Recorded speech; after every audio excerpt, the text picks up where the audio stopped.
निवेदन मार्फत हामीले यहाँनेरि छापेका छौँ। यहाँनेरि सबै कुराहरू छ र पनि कतिजनाले पढ्नुहुन्छ, कतिजनाले पढ्नुहुन्न, भरसक पढिदिनु होला। नपढ्नेले पनि हाम्रा आमाहरूले पनि घरमा नाति नातिनाहरू हुनुहुन्छ, उहाँहरूलाई के कसो भएछ, कति नाफा भएछ, कति घाटा भएछ, सस्तामा के रहेछ भनेर उहाँहरूलाई सोधेर भए पनि जानकारी लिनुहोला। अहिले हाम्रो अध्यक्षज्यूले यहाँ वाचन गर्नु नै हुनेछ। त्यस पछाडि यहाँहरूलाई लागेका कुराहरूले पनि यहाँहरूले सोध्न सक्नुहुनेछ। र अब हाम्रो वार्षिक प्रतिवेदन अध्यक्षज्यूद्वारा नीति कार्यक्रमहरू प्रस्तुत गर्न म आजका सभाध्यक्षलाई हार्दिक अनुरोध गर्दछु।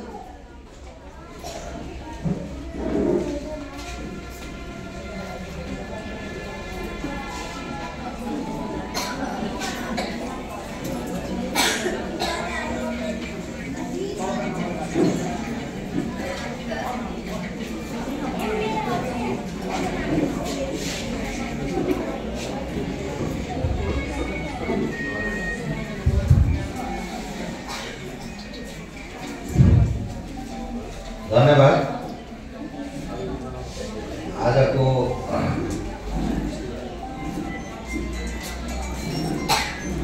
सतासी साना किसान सहकारी संस्थाको 11औं वार्षिक साधारण सभामा हामी उपस्थित छौँ। यो कार्यक्रमलाई सञ्चालन गर्नुहुने हाम्रो संस्थाका सहप्रबन्धक बन्दा थापाज्यू,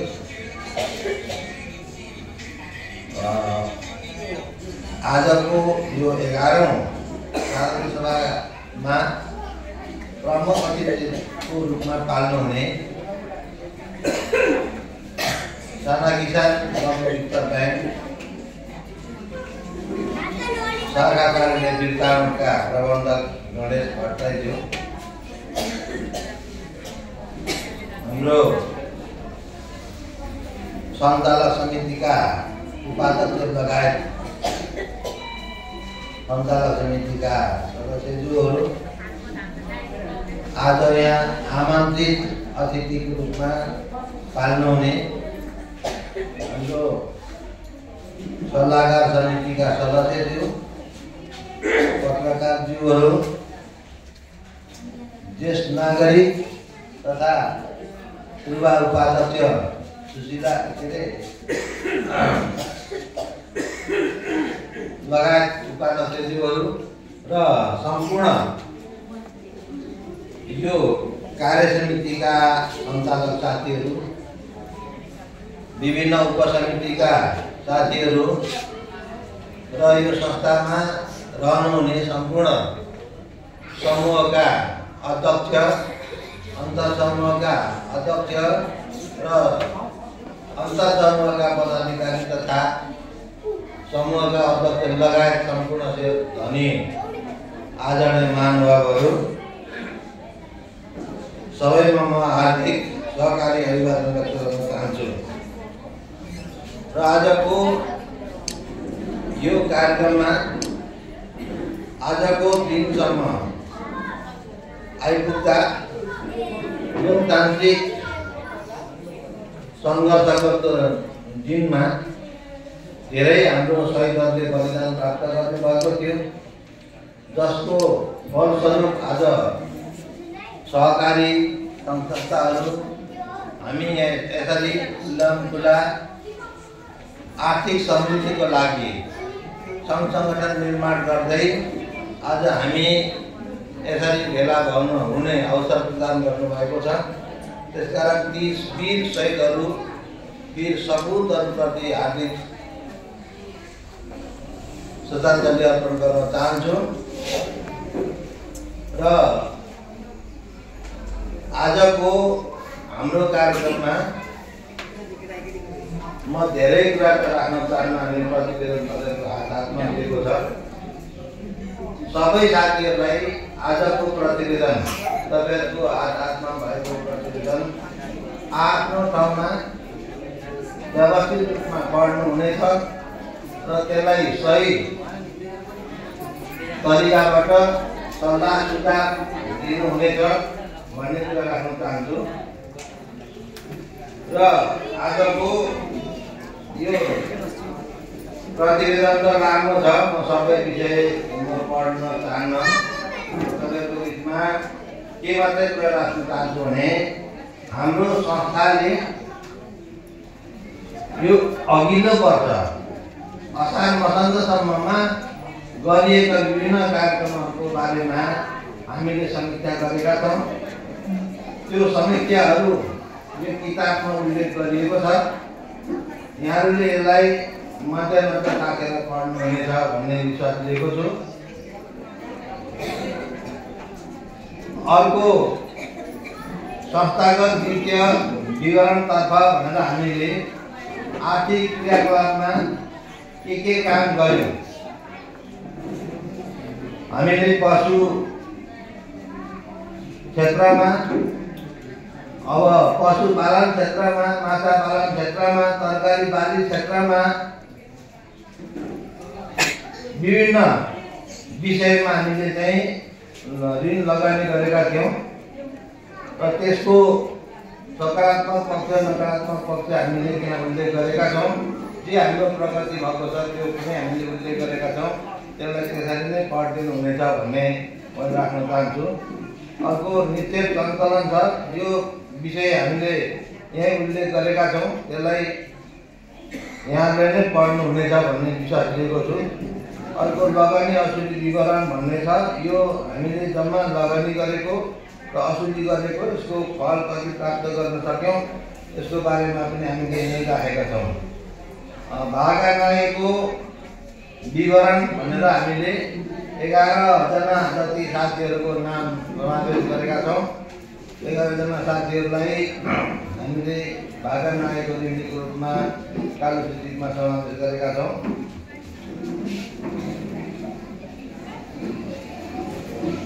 अर्को हाम्रो सञ्चालन समितिको उपस्थिति बैठक सङ्ख्या उल्लेख गरिएको छ। यो विषयहरू यहाँ राखिनेछ। अर्को विभिन्न खालको उपसमितिहरूको नामहरू यसमा साथमा छ, यति नै राख्न चाहन्छु। अर्को चाहिँ संस्थागत समिति र उपसमितिहरूको विवरण। हामीले विभिन्न खालको समितिहरू बनाएका छौँ। त्यो सबै समितिहरूको नाम, उपसमितिहरूको नाम हामीले यहाँ उल्लेख गरेका छौँ। हामीले कर्ताको प्रकार भनेर हामीले के विषयमा उल्लेख गरेका थियौँ, के अरे कारोबार गरेका थियौँ, त्यो विषय पनि हामीले यहाँ उल्लेख गरेका छौँ। त्यस्तै गरेर हामीले कतिवटा चाहिँ गोष्ठीहरू सेमिनारहरू सञ्चालन गऱ्यौँ, त्यो विषय हामीले यहाँ राखेका छौँ। अब त्यसमा हामीले जम्मा 8वटा कार्यक्रम सञ्चालन गरेका थियौँ। 8वटा कार्यक्रममा प्राथमिक स्वास्थ्य उपचार सम्बन्धीको हामीले एउटा शिविर सञ्चालन गरेका थियौँ। त्यसपछि निःशुल्क स्वास्थ्य शिविर सञ्चालन गरेका थियौँ। त्यसको समूह तथा बचत अन्तर समूह सफलपूर्ण कार्यक्रम राखेका थियौँ। माटो परीक्षण कार्यक्रम प्रभावकारी तरिकाले हामीले सम्पन्न गरेका थियौँ। यही कार्यक्रममा हामीले 2 चोटि एउटा यही सभा हलमा व्यापक किसानहरूको सहभागितामा चाहिँ माटो परीक्षण कसरी गर्ने भन्ने चाहिँ सिकाइको रूपमा राखेका थियौँ। त्यसपछि हामीले माटो परीक्षण कार्यक्रम सञ्चालन गरेका थियौँ। पशु संरक्षण तथा व्यवस्थापन सम्बन्धी तालिम सञ्चालन गरेका थियौँ। यो चाहिँ निकै 4 दिनको कार्यक्रम राखेको थियो।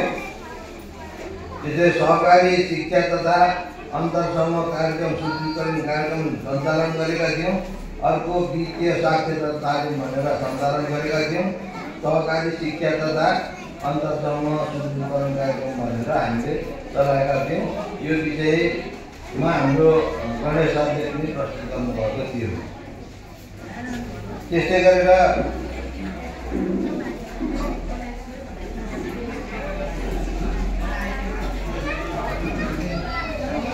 हामीले यी कार्यक्रमहरूको सामान्यतः यहाँ समीक्षा गरेका छौँ। यो कुरा म यहाँ वाचन गरेर समय लम्ब्याउन चाहन्न। हामीले समीक्षा गरेको कार्यक्रमहरू चलाएको त्यो कार्यक्रमहरूबाट हामीले प्राप्त गरेको उपलब्धि, हामीले सिक्नुपर्ने विषयहरू हामीले यहाँ उल्लेख गरेर राखेका छौँ। त्यो कुरा तपाईँहरूले पढिदिनु हुनेछ भन्ने राख्न चाहन्छु। अर्को म्यादी जीवन बिमा भन्ने हामीले कार्यक्रम यो संस्थाले सञ्चालन गरेका छौँ। अहिलेसम्म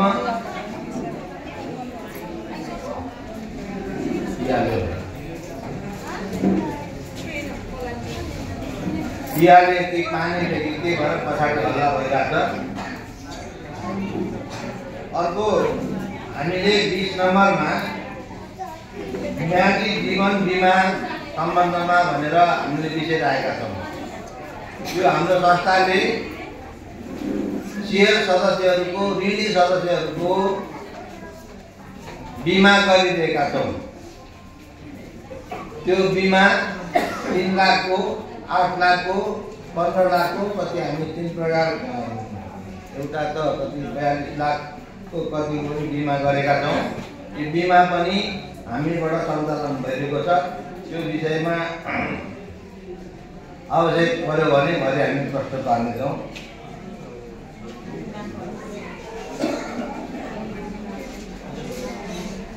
अब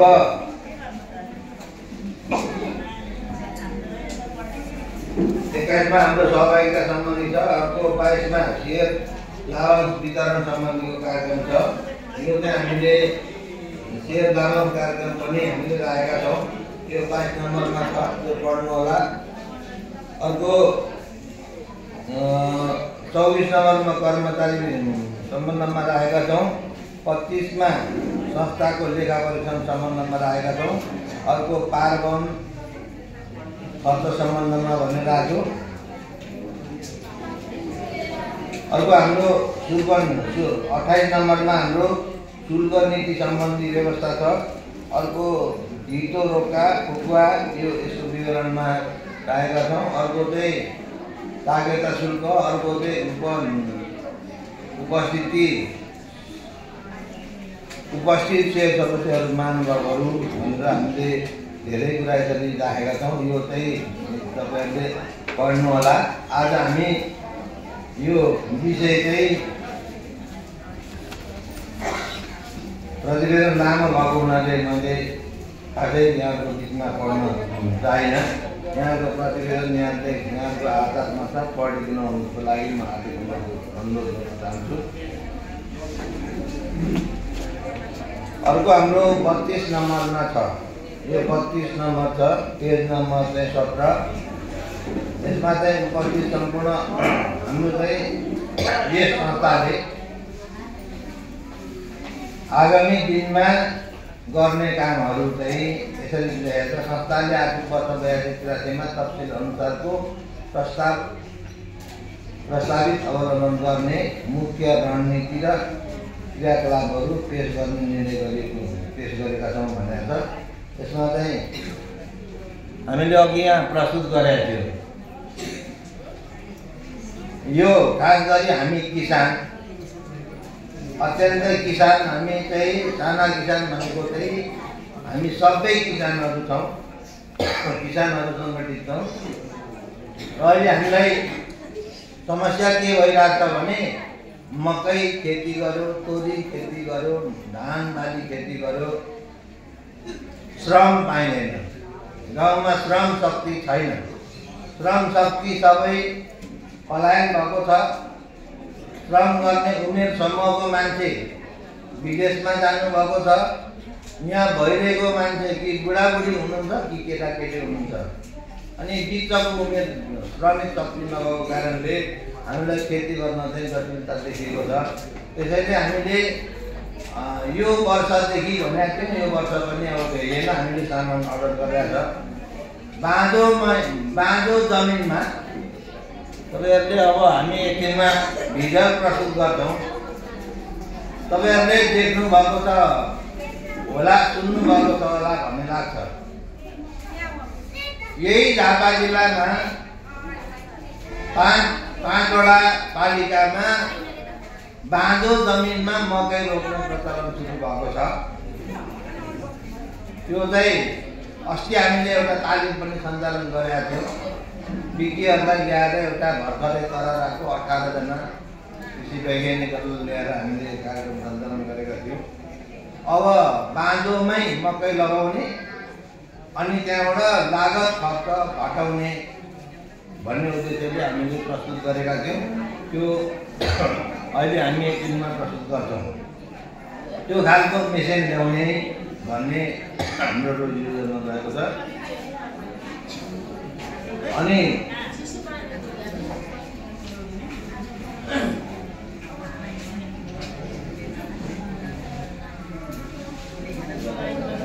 अनि अर्कोतर्फ चाहिँ हामी मकै छर्छौँ।